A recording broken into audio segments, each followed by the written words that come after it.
Okay, next. Seryo Balbahutog. Ano bang mga apelido ani mga pasyente nako eh? Dok, mayong adlaw diha, Dok. Nang palihog Sa lang. to? Palihog lang ko ano, Dok, bay kay liter man na sa mong kumpanya god nya. Di ko kasabot kay Dok ba kay maninglis lagi. Nya, kay baw ka mas sabot ba ako kanang hinapon. Kay mao ba imong eskwelahan. Upload eh ka.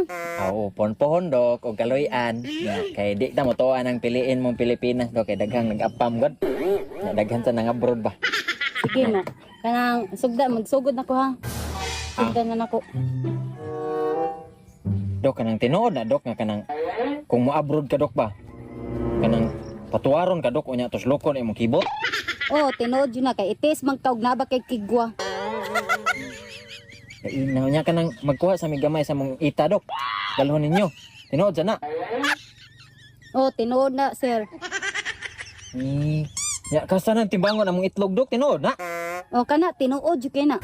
Unsa day connection ana, Dok, nga welder man ko nya nganong apilon ma kong itlog. Kinahanglan jud na, sir, og mularga ka dapat jud ang ikuan jud timbangon ng itlog.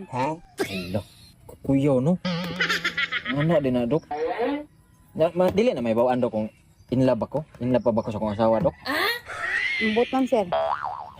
Sige, sir, obo. Obo, sir. Mauna gid ni.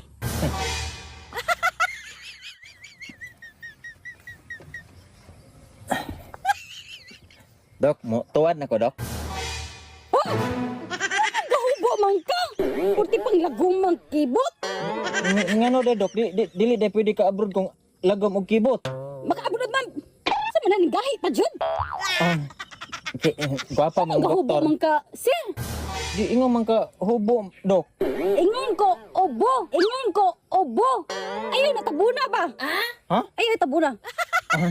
Kay obo, paubon te ka kay na duna kay ipati sa bagal ug okay pa ba nang imong makina? Ay, ubo de, Dok. Tinagtuo man kog kubo ko, Dok. Pasensya kay Dok, gwapa mang doktor god. Kanang manggiwawon ra ang naong nako, Dok, pero ang ubos maisugon man ni god. Pero gamaya guna na, sir. Alang saba, Dok, ha, kanang mga kauban nagdaghan ra ba mi sa gawas, Dok. Magsaba ka ba, ha? Alang, Dok, ha? Wow.